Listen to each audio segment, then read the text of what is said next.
Welcome to episode 3 of the Margins of Victory podcast. I'm your host, Craig Pintons. Had a amazing conversation with Anthony Macri, who is the new Chief Revenue Officer of the ACC. We talked about a number of things, including Allen Iverson in a nightclub at 3 a.m., but talked a lot about revenue generation. Started in revenue generation with IMG Academy, went to become a commissioner of an ASEAN Basketball League, did corporate sponsorship and set record numbers with the Memphis Grizzlies, oversaw global partnerships with the F1 team, and now is with the ACC. Fascinating conversation. We talked for quite a bit of time and even had an even better conversation afterward. I wish we still would have been recording, so we might have to have a repeat guest at some point. Please enjoy. Welcome to episode 3 of the Margins of Victory podcast. The most famous number 3 of all time is probably Babe Ruth. So we're putting a lot of pressure on myself and our guest today, Anthony Macri, who is a new Chief Revenue Officer of the ACC. Anthony, are you going to be able to live up to those high expectations I just set? I mean, Babe Ruth, that's, I don't know if I can get there, but I'm going to do the best that I can to find my way to maybe some other famous number 3s I can find my way to. That'll be Allen Iverson, AI. I mean, shoot, we'll take that as well. If we hit the AI standard, I think we'll be okay. Hey, look, since you mentioned it, at some point it could come up if we end up talking about some of the experience. But in my past, I have partied at a Jakarta nightclub with Allen Iverson at 3:00 in the morning. So that can be a part of the conversation. For sure. I mean, we should maybe just start there. How did you get there? Let's start with that. Actually, how did you get in that situation? Yeah, well, I mean, obviously, I was serving as the CEO and commissioner of the ASEAN Basketball League in Southeast Asia at the time, and they had brought Allen Iverson over to do some events in Indonesia, the group that I was working with, and as part of his rider, as doing an appearance, one of Allen's requests is that he get to go to local nightlife and experience kind of the flavor of local nightlife. And so I was one of the organizers of the event and one of the primary hosts, and had a chance to go into a Jakarta-based nightclub there in Indonesia. We were walking in as a number of guests were walking out, and they noticed it was him, and all of a sudden there were a lot more people kind of following us back into the nightclub. So that was definitely a different experience. Not something I expect. Most of my career is not something I expected at any point. Well, I think that's a perfect segue. I think that probably falls under other duties as assigned, because you're not going to know on any given day that you might be in a nightclub with AI at 3 a.m. But again, like I said, a perfect segue, because I think when I give career advice, whether I'm asked for it or not, I always tell people that your career path is never really straightforward. It's not A leads to B leads to C. It might go A to X, back to B. You might eventually get to C. So I think for today, what I'd like to do is kind of focus on the different stops in your career. Sure. And the variety of different revenue generation lessons you've kind of learned, and how that kind of puts you in the role that you're in today with the ACC. So let's kind of start at the beginning. You attend a Jesuit school, 2 Jesuit schools actually, in Loyola, Maryland and Fordham, and being at a Jesuit school, having worked at Jesuit schools, tremendous respect for Jesuit education. So then you become a very successful high school basketball coach, and then you have an opportunity to go to the IMG Academy, and somewhere along the line you become the business and sales manager there.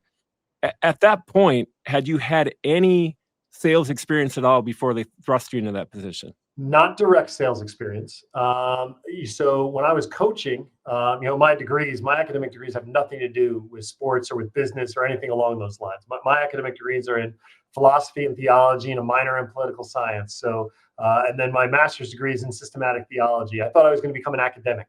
So something completely unrelated. You talk about A to B. I may have started at like R and then came back to B and then went over to something else. So, I thought that was going to be the path. It ended up being a little bit different. As you mentioned, I was coaching and doing some teaching, and then found my way down to IMG Basketball Academy. And that was through some contacts I had made on the coaching side. But when you're at a place like IMG, even if you're coaching, and I was doing on the floor work with some of the pro players, the pre-draft players, and the college players, you don't only do on-court work. There's also administrative work that you have to do if you're one of the kind of the stable of coaches they had there.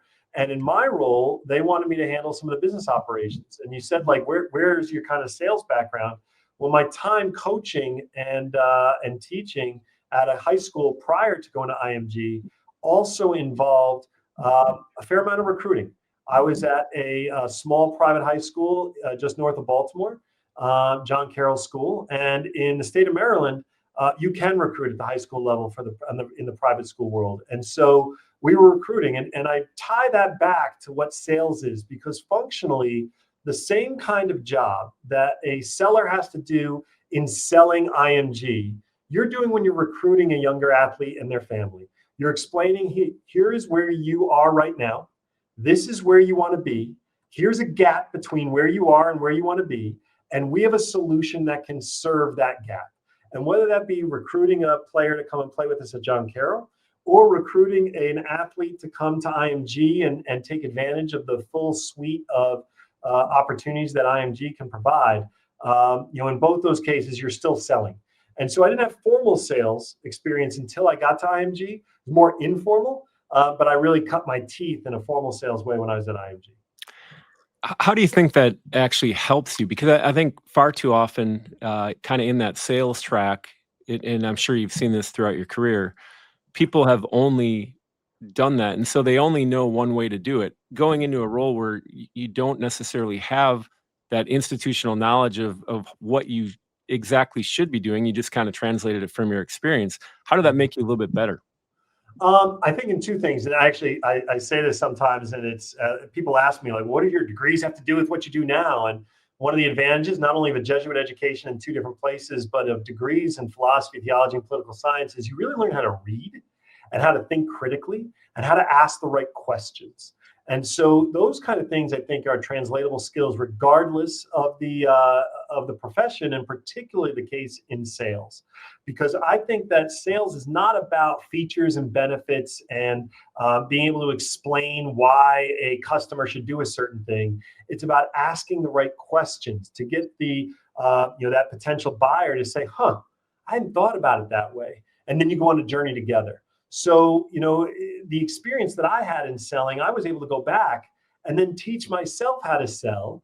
And as opposed to having it kind of indoctrinated in me as this is how you sell, I started to say, well, this is not how I talk to people. Let me think about the way I talk to people and how people will respond to that conversation and what kind of things have worked in the past, and hopefully they will work in the future. And thankfully they had.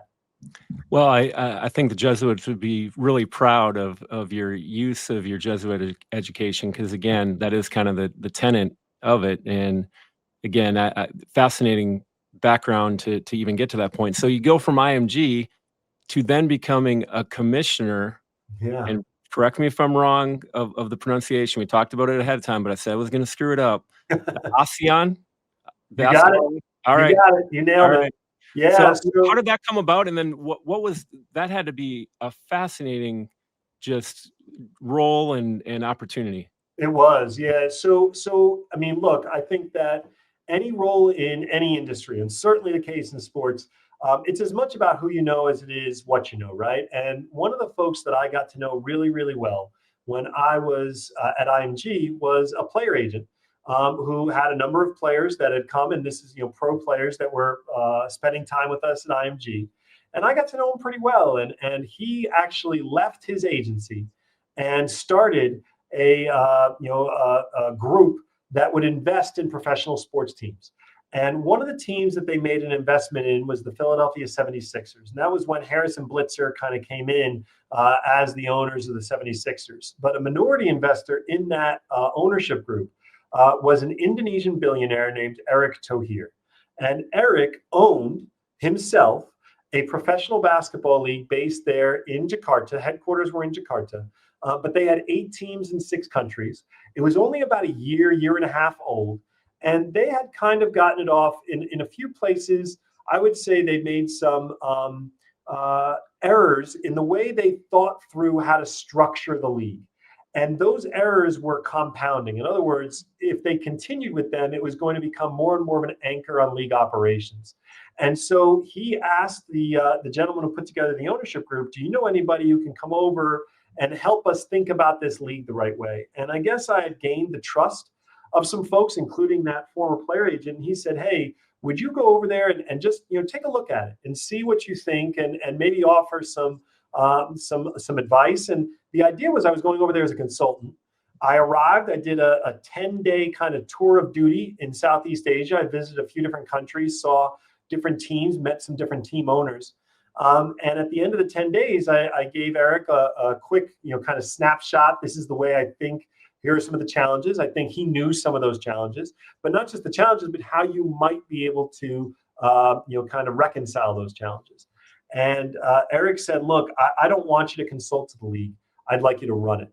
And I was offered the position and became the CEO and commissioner of the ASEAN Basketball League. And I made a 2-year commitment to being living in Jakarta. Spent a lot of time island hopping around between Indonesia, Singapore, Malaysia, Vietnam, Thailand, and the Philippines. And getting to know a lot of folks over there and understanding some of the challenges. And it applies to what I'm doing now with the ACC. The issues and problems and opportunities in Vietnam are very different from the same set of issues and problems and opportunities in a place like Singapore. And much like in the ACC, where North Carolina and SMU have very different circumstances and very different dynamics, the ASEAN Basketball League had the same kind of issues. And so we were very fortunate to kind of run into that opportunity and spend 2 years there really working through a lot of the challenges that they had.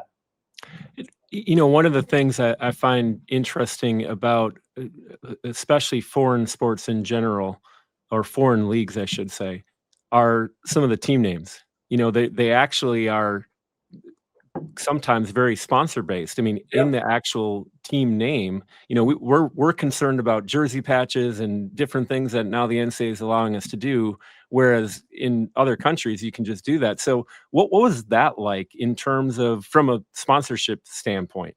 Yeah, I mean, I think two things. One, the league started from the mentality of much more of almost like a international style of league, right? So that one of the fundamental problems for the league was that it was a promoter style model where Eric owned the promotion and then these teams participated. And so the teams thought of themselves as they were marketing vehicles in the initial case, for ownership. Like their owner of the team wanted to make sure he was also getting value out of marketing his business. So the easy example is the Malaysia Dragons. The Malaysia Dragons, based there in Kuala Lumpur, had a few different owners, and they actually, as owners, were trading off every couple of years whose company would be the title sponsor for that team. And one of the owners, Ruben Nagalanam, brought in his company, and that was the one that was there when I was during my time at the ABL, was Westports.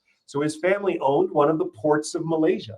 And so they made it the Westports Malaysia Dragons. And that was just a common thing. And that's not uncommon in European sports. Certainly say it in Formula One. My time during Formula One, you have a very common dynamic of a title sponsor as being very tied in identity to the team itself as its most valuable asset. You're tied into the team in a very direct way. And it was different. It took a little bit of getting used to understand how to refer to those teams and to make sure we're giving the sponsor their due.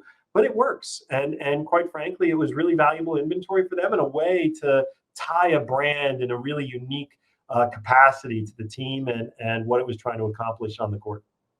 That makes a ton of sense. I'm going to put you on the spot a little bit. Okay. It's going to be a trivia question for you.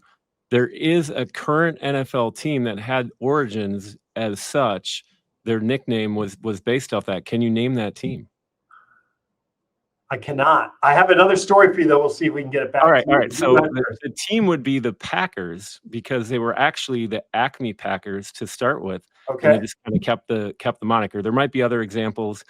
I'm obviously a Packers fan, so that's the only reason I knew that one. But go ahead. We'll give you a little. This is a little side history. I won't ask you the trivia question, so I'll just give the side history. When the Memphis Grizzlies moved from Vancouver as the Grizzlies to Memphis, as part of that move, FedEx requested and they were instrumental. And the Grizzlies would not be in Memphis but for FedEx, but they requested that the team be renamed the Express. So it would become the Memphis Express.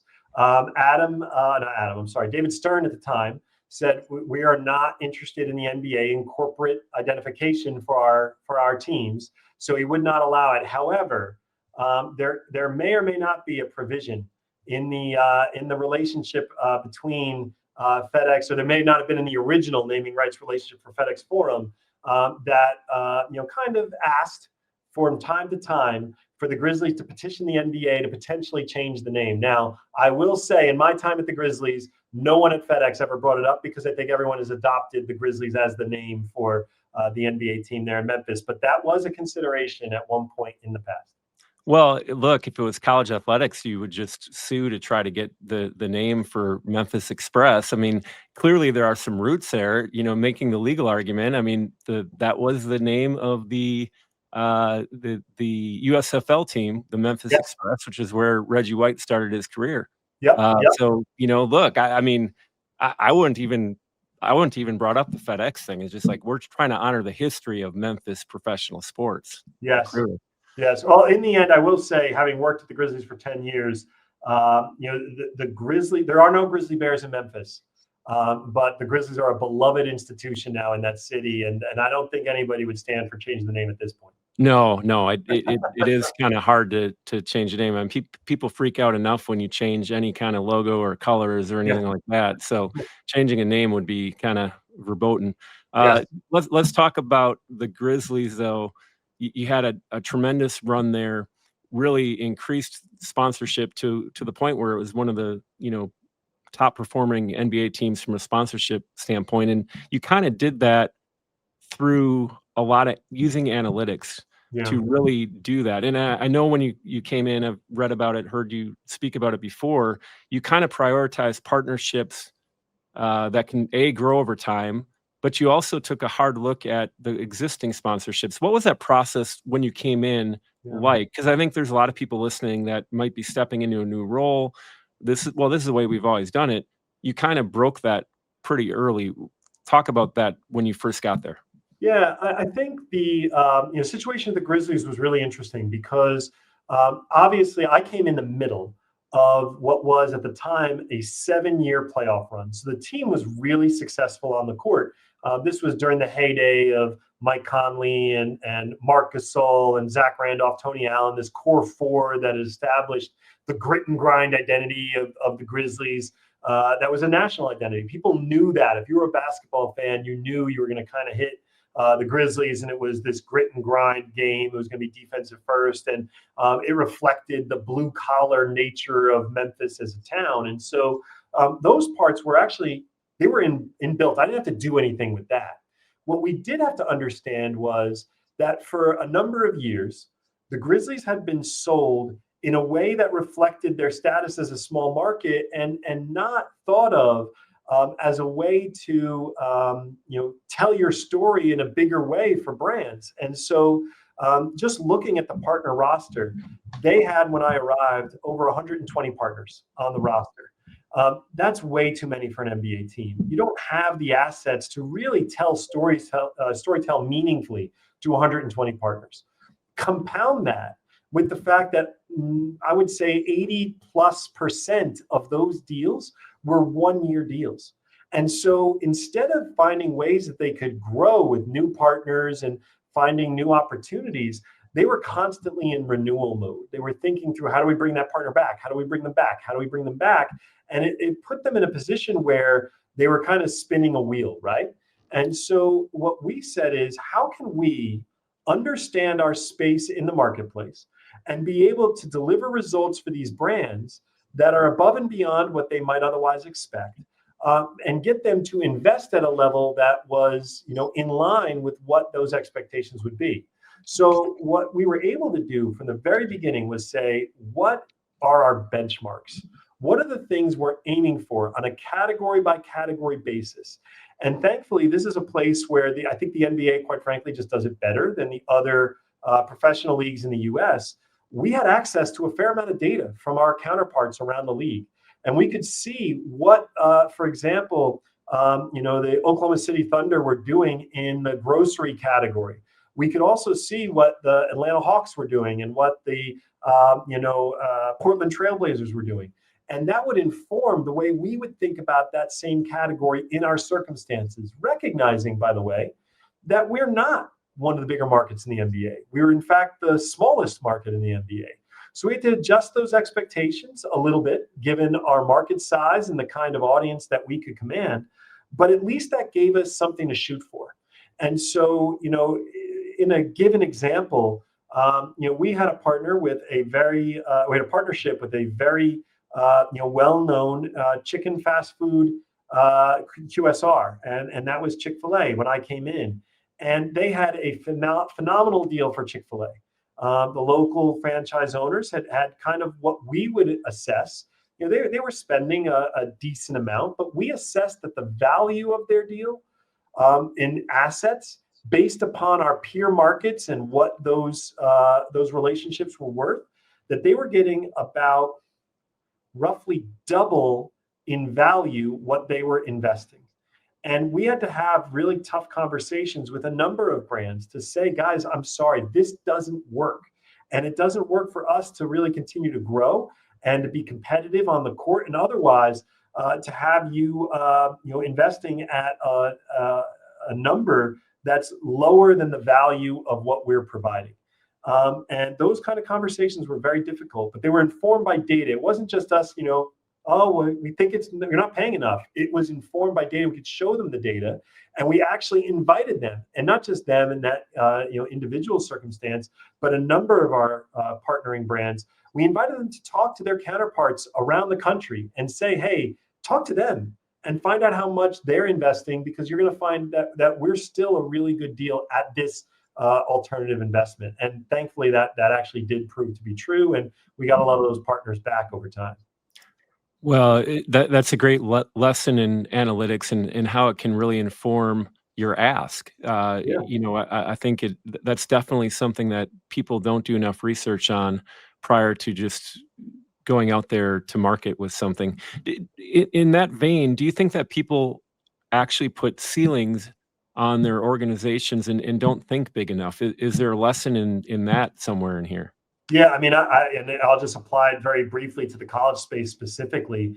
I think that there are a number of college revenue programs around the country, and run by very smart people that compare themselves to colleges, and that has utility.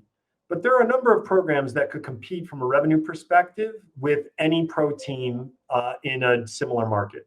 And I don't want to name names, whether in the ACC or otherwise, but I do think that there are caps that are kind of established based on how we've done historically, but they're not rooted in what the market will invest. The market is the best determiner of your value. So let the market determine it. And by letting the market, you've got to look at what other similar teams in similar markets with similar circumstances, how are they doing? And the good news about benchmarking in that way is it's a way that you actually raise the level of everyone, because they'll start benchmarking against you as you go up, and all of a sudden you kind of go back and forth, and that's a good way to ladder up higher and higher from a revenue perspective. Let's stay kind of on the college space and corporate sponsorship, because obviously at the Power 4 level and even below that, there are only a handful of players kind of in the MMR space. And so theoretically, if they're doing it right, they're going to be utilizing some of the things that you're still saying internally within their own company. But yet, if they're outside of that company, you're not necessarily getting that share of data. Yeah. How do you view that, coming into the college space? Yeah. What does that look like, and how can you kind of work within your own conference to try to help everybody generate more revenue? Because clearly the ACC is going to provide you a certain amount of revenue. Yeah. The incremental revenue is how you differentiate yourself, which is obviously what has led to some of the issues or perceived issues that would exist in the ACC or in any conference for that matter. So how do you kind of work collaboratively with the schools to establish that? Yeah. So there's a place where I lean back a little bit on some of my NBA experience. And one of the things that the NBA has that other leagues have at some level, but not necessarily in as robust a way as the NBA does, is this function called TEAMBO, Team Marketing and Business Operations. And this was started ostensibly as a way of the league having an in-house consultant back to the teams to aggregate and anonymize data and distribute it back to the teams for benchmarking purposes, to share best practices from one team to another, not so that it's directly applicable, because in some cases the best practices aren't. What works in Golden State may not work for the Memphis Grizzlies. But there also are learnings that we can take from one another that can apply to the way we go about business. And that, kind of institution and, constant practice of Teambo coming to market and really listening to what the teams are dealing with on an everyday basis operationally, and then sharing those learnings with the other teams, has created an environment where I would genuinely say in the NBA, we were competitors on the court and business partners off of it. And so what we want to do, and as part of the role that I've been asked to do here with the ACC, is to create a Teambo-like function for the league. Now, what does that look like? I don't know if it'll be as robust as what Teambo is at the NBA. But in speaking to some of our members, they've been very clear that they would love to have ways to think about different problems and what their counterparts at other member institutions around the league are facing, because they're facing similar problems. And if Notre Dame is tackling the problem in one way and Georgia Tech's tackling the problem in a different way, maybe Virginia can learn from that. And that's something that we want to be able to build as a, both as a function and a structure, but also as an attitude, a way of kind of collaborating across business units, because that rising tide will lift all boats over time.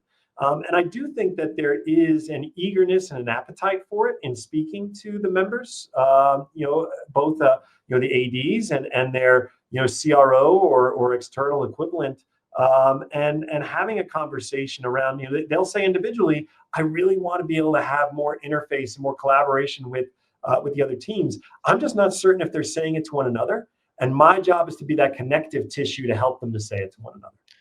Well, I think that's an excellent approach. As somebody who at one point in my career had some access, because we had a former NBA staff member with us, and they still had access to the information. It's fascinating, and Yeah. it really, to your point, it can make everybody better, because you're not necessarily in a competing market per se. Yeah. Now, again, some of your schools are, but college athletics is so different in that regard, because look, if you're in the ACC and you're in the research triangle, you're not, you don't support all three teams in the ACC in the research triangle. You're a Yeah. fan of one of them, Yeah. specifically, and I think that's the differentiation there for And sure. I think it goes beyond simple. Like, if all we're talking about is competing for the same brands and sponsorship, then that sharing might be difficult. I can understand that. And we'll have to go, I don't want to say baby steps, but more, we'll have to understand, like, where are the sensitivities? How can we mitigate against those? Where can we anonymize? How can we make it easier for them to participate? But I also think it's about, like, structural dynamics. Like, for example, I think everyone knows that Clemson has brought, a lot of their processes in-house through Clemson Sport Ventures. And so, what are the learnings there? I don't know that any of our other schools want to do that. I think they would consider, they want to understand what they've done and what are the learnings from that they could deploy in their own environment. That's a key learning. And maybe there are things, like, they're not going to go full out the way Clemson has, but there are things they can learn from a structural approach that could help them in driving revenue for NIL or other places that they're currently not doing. And maybe an easier example. One of our schools that I don't want to name the school. I want to respect the privacy of the conversation, but they were very proud of their use of data and analytics on the business side. But they feel like there are still some gaps in what they could be doing. And they asked me how I would think about that, because maybe they saw the same things you did and said, hey, he knows how to use data for this purpose. And I offered it to them, and they said, this is great. This is new. It's something we haven't done before. And I asked them, would you be willing to kind of share with the other schools how you think about data and analytics right now? Forget about what we just talked about, but the way you do it right now, because some other schools that aren't as developed as you in that capacity, that could be a place where they invest and where they find an edge in their local market that doesn't impact the original school. So I think it's structural. I think it's also, yes, is it sales? Sure, but it's as much structural as anything, and that's long-term investment. How do you get the schools on board to see the greater good? Because I think, if you look at college athletics, part of the reason we're in some of the situations we're in, we have 350 plus members and everybody has different objectives for their own institution. How do you create that spirit of camaraderie of hey, we're competitors on the court, but everything we do off the court could be for the greater good? How do you actually create that feeling so that people are more willing to do that? Yeah, I mean, first of all, I don't know yet. We're going to find out. Hopefully, we have some ideas for how to do it. I think a couple of things. So the first thing I would say, and these are not necessarily in priority order, just kind of the way they popped in my mind. First is we have to find some small wins, and by we I mean the ACC. We've got to find wins that demonstrate the collaborative power of our 18-member institutions is greater than the sum of those parts. In other words, maybe we can find some revenue opportunities as the ACC that the schools can participate in a meaningful way, where they're receiving revenue, the conference is receiving the revenue in collaboration with our partners at ESPN and Disney, that is larger in aggregate than what the school might be able to get on its own. And if we're able to do that and they say, wow, that's something we weren't able to do before, and you're actually helping us to do that, that's an example of a small win. And we get a couple of those and we stack them up, and hopefully we earn a little bit of credibility, we earn a little bit of equity over time, and they're willing to make bigger and bigger bets that the kinds of initiatives that we want to take are for everyone's collective best interest. I think the other thing we can do is not dissimilar to what we mentioned before when I was talking about what we did at the Grizzlies around benchmarking, and how we look at what our peers are doing around around the league, and be able to look back at our own portfolio and figure out ways to maximize there. I think part of our responsibility is to demonstrate that that rising tide lift all boats mentality in the NBA is why they continuously set revenue records. Like it's viewership and these kind of things are they grow, they ebb. There's cord cutting. There's all these kind of fragmentation of broadcast and all that kind of thing. But the NBA's continue to grow, and the sponsorship in the NBA has continued to grow. That's not by accident. It's because these teams share with one another the way they think about the process, and that makes everyone stronger. And the stronger we are, you're only as strong as your weakest link. And if we can pull up, some of our middle and schools that I don't want to say have struggled, but maybe don't have the breadth of opportunity that some of the other ones have, I think that helps everyone. And I think the easiest way for us to do that is growing overall revenues, because that also increases disbursements, and everyone gets happy about an increased disbursement. So I think those things combine for it. And I think the last thing I would add for that is, look, and this is going to be the time will tell. I've got to develop a little bit of trust, and they've got to trust that I've got the best interest of the conference at heart. I do, but talk is cheap, and you've got to show.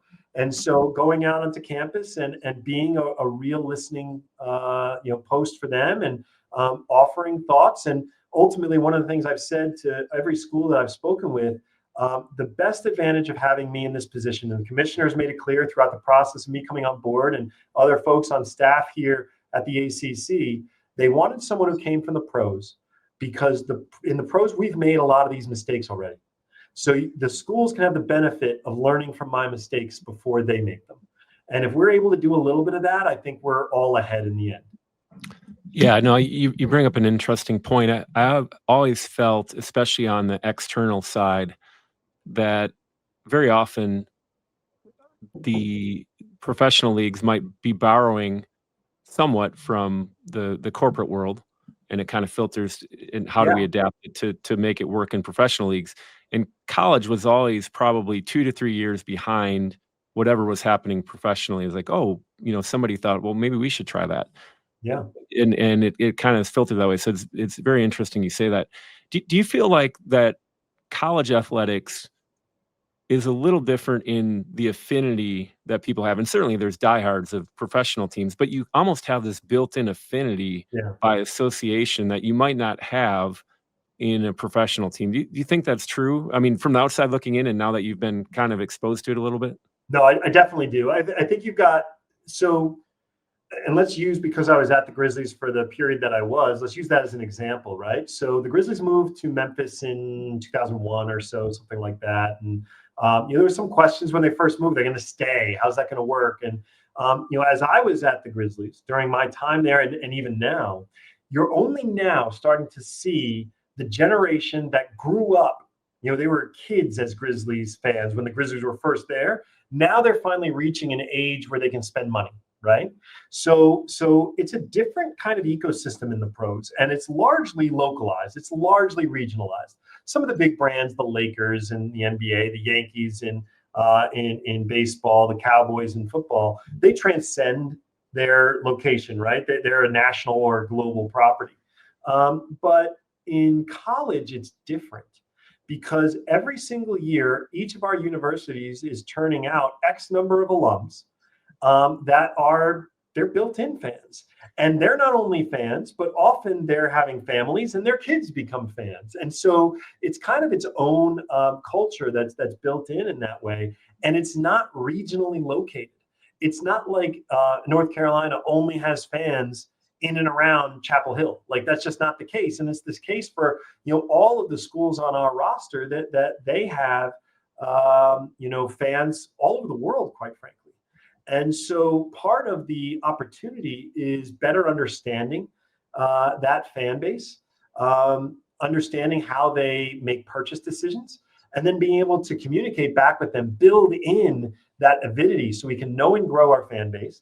And then we kind of leverage that affinity in a meaningful way, from a revenue perspective. And that's really the key. And you mentioned a moment ago about kind of, I think, the pros learning from, the corporate world, and then maybe a little bit of the trickle down effect into college. And I think that's what you're seeing. And here at the ACC, me coming in from, pro sports, and at the same time, we've just brought on board a new chief marketing and brand officer who comes from the corporate world, with tremendous experience at American Express and PepsiCo and Deloitte, because we want to bring that kind of mentality and that kind of rigor into the college space in a meaningful way.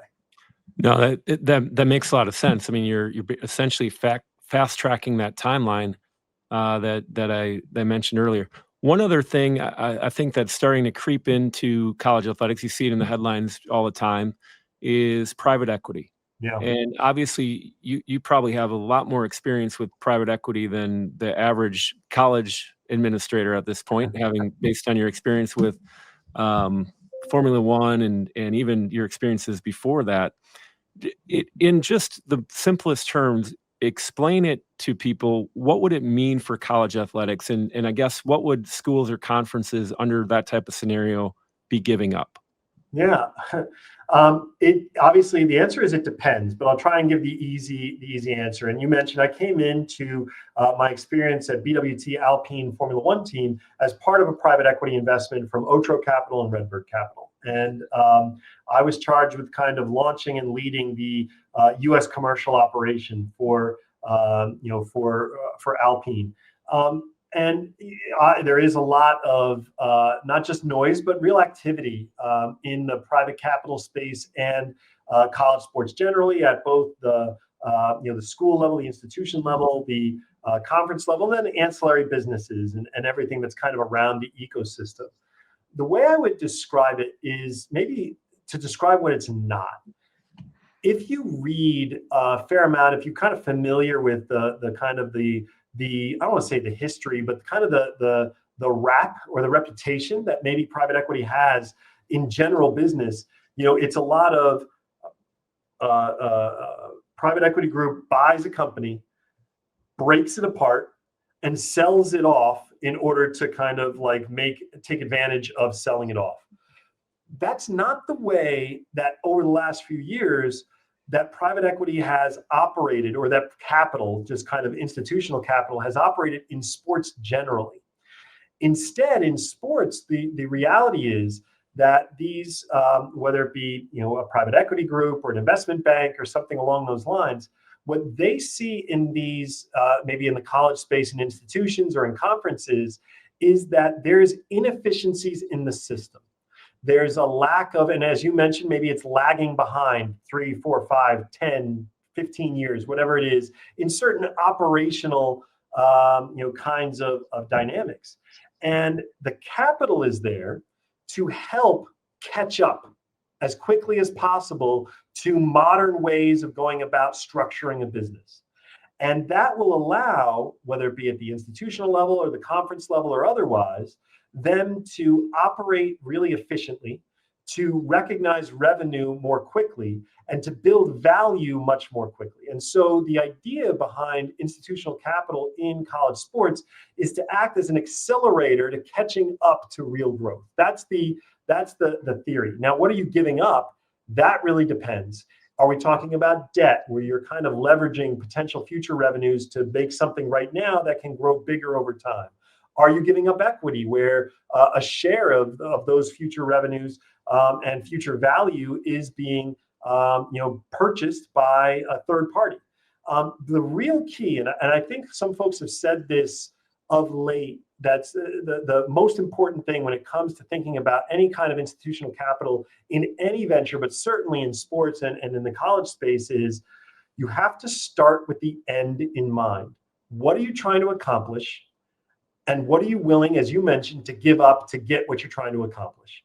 And if you can answer those two questions, then I think you're willing at least to explore whether institutional capital can help you to get there. That's, I think, the big question. And that's what I think a lot of whether it be the stuff we've seen in the news or otherwise, that's what folks are wrestling with. What are we willing to kind of give up in order to get there? And is the juice worth the squeeze? Yeah, no, I think that's an excellent synopsis of private equity, and hopefully for those that don't understand that world or that space, hopefully they learn something there. At least I did. Very well explained. All right, most important question, and you can't answer Allen Iverson based on your conversation in a Jakarta nightclub at 3 a.m. about the tenets of Jesuit education. There was not a lot of conversation happening, but I appreciate that. Yeah. Fair enough. Who is your all-time favorite athlete?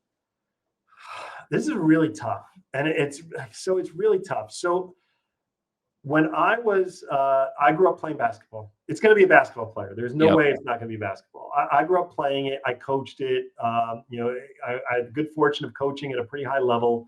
A couple of nationally ranked high school basketball teams in the top 25 USA Today and otherwise. There are two candidates for this. Okay. The easy candidate, well, I take it back. There's kind of three, but I'm going to name the two. So Jordan is who I grew up watching when I was a kid. It's almost impossible. I don't want to say Jordan. Like, it's just so easy to say it.